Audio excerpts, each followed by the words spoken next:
intelektual. Sebelumnya perkenalkan, saya Sofiatul Amelia Putri sebagai pemaparan materi nanti, dan teman saya Yudi, absen 22. Ranum Nadia, absen 33. Saya Nita Syakina, absen 4. Saya Ranum Kaprani, absen 1. Saya Soful Aini, absen 6. Akan membicarakan soal kematangan intelektual. Jadi sebelumnya ada yang tahu kematangan intelektual itu apa? Secara singkatnya aja.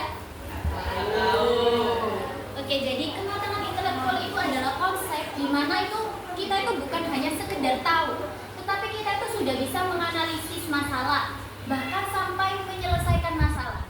Kemudian teman-teman, kalau kita bicara soal kematangan intelektual, itu pasti nggak lepas sama yang namanya pengambilan keputusan. Karena anak yang sudah matang intelektualnya itu juga bisa mengambil keputusan. Ada 3 metode pengambilan keputusan. Yang pertama adalah metode pengambilan keputusan secara rasional. Metode pengambilan keputusan secara rasional itu teman-teman adalah situasi yang cocok ketika seseorang itu harus membuat pilihan yang rumit dan beresiko. Contohnya seperti apa? Ketika manajer itu harus menentukan, kira-kira perlu nggak ya kita itu beli barang baru untuk proses produksi, seperti itu. Itu kan beresiko ya. Nah, yang kedua adalah metode pengambilan keputusan secara intuitif. Salah satu pendekatan dalam proses pengambilan keputusan ini adalah menekankan pada penggunaan intuisi, naluri, dan pengalaman pribadi untuk membuat keputusan. Nah, yang ketiga ada model pengambilan keputusan berdasarkan pengenalan. Metode ini adalah pendekatan dalam proses pengambilan keputusan yang menekankan penggunaan pengenalan pola dan persamaan untuk membuat keputusan.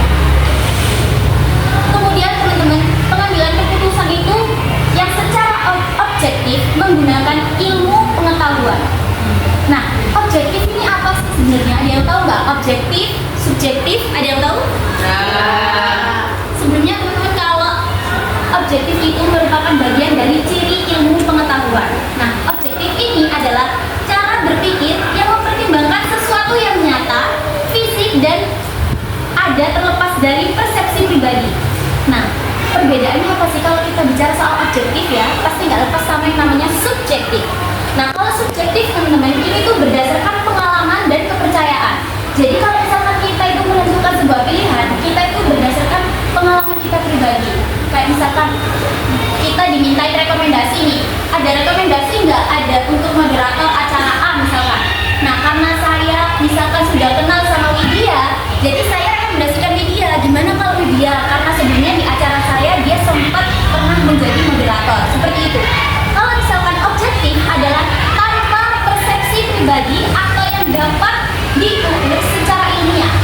Contohnya seperti apa? Contohnya ketika kita menganalisis makanan ini loh ada 500 kalori per porsinya, seperti itu. Kalau keputusan secara objektif. Kemudian ada langkah-langkah pengambilan keputusan. Yang pertama itu ada identifikasi keputusan yang perlu diambil. Nah, contohnya seperti apa? Contohnya, apa masalah ini tuh perlu nggak kita pecahkan? Terus tujuan yang ingin dicapai ketika masalah ini selesai itu apa? Nah, yang kedua adalah kumpulkan informasi yang relevan.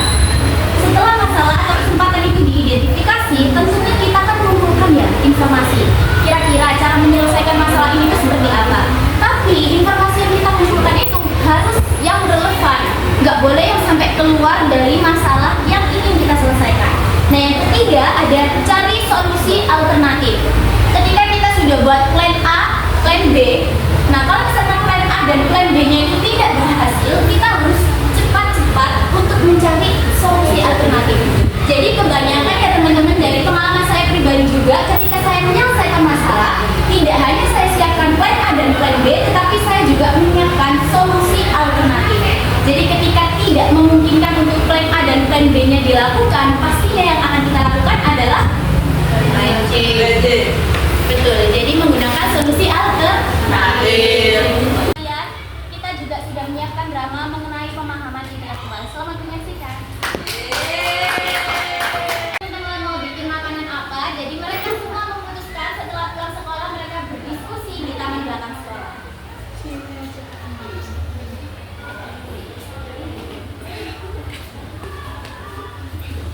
Gimana kalau kita di sini aja? Boleh deh.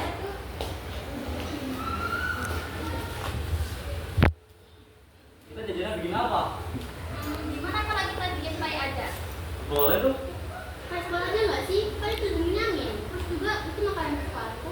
Tapi pasti pengeluarannya banyak gak sih? Jualnya juga pasti mahal. Nggak apa-apa dong. Kayaknya kenapa? Kamu jangan egois gitu dong. Ya kan kenapa sih? Udah, Aku udah. juga suka kok itu. Udah. Kayaknya laptop sini lagi kondusif deh. Gimana kalau kita diskusinya besok aja? Betul sama pendapat dia sendiri. Sedangkan itu bertolak belakang sama temen-temennya.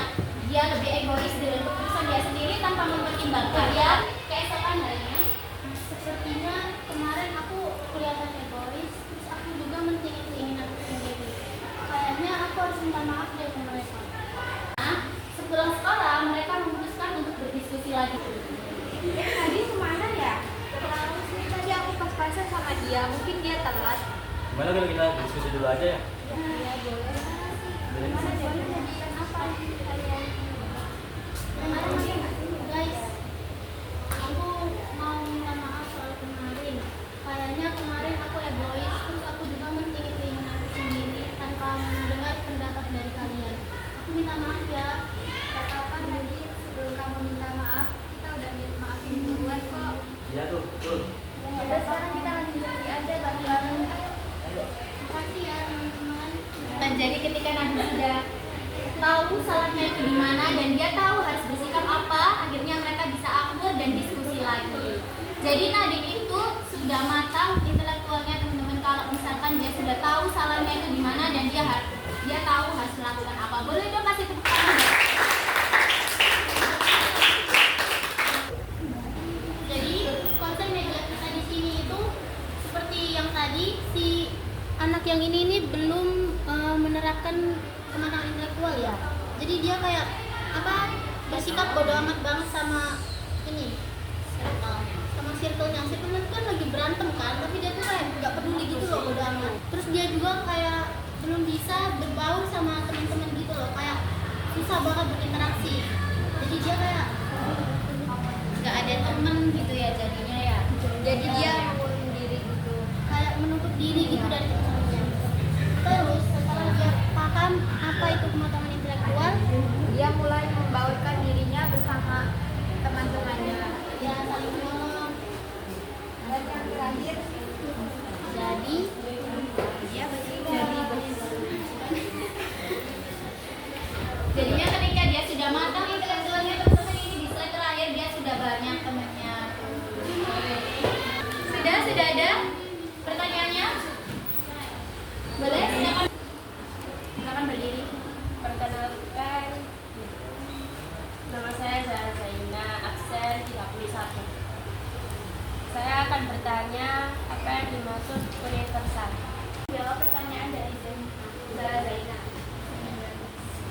Universal adalah pengetahuan yang berlaku sama di seluruh dunia. Misalnya, reproduksi seksual selalu dimulai dengan adanya pertemuan antara sperma dan zat telur. Selanjutnya yang verifikasi. Ya, silakan. Perkenalkan, nama saya Sarah Moridia, absen 10. Pertanyaannya adalah apa yang dimaksud dengan Jam kelima telah selesai. Saatnya memasuki jam ke-6. Saya akan menjawab pertanyaan dari Stella. Pertanyaannya adalah apa yang dimaksud verifikatif. Jadi verifikatif adalah ilmu pengetahuan yang dapat dikaji kebenarannya. Teman-teman sudah menyaksikan drama kita tadi dan khusyuk dalam penjelasan materi saya tadi. Terima kasih, kami ucapkan wassalamualaikum warahmatullahi wabarakatuh. Waalaikumsalam.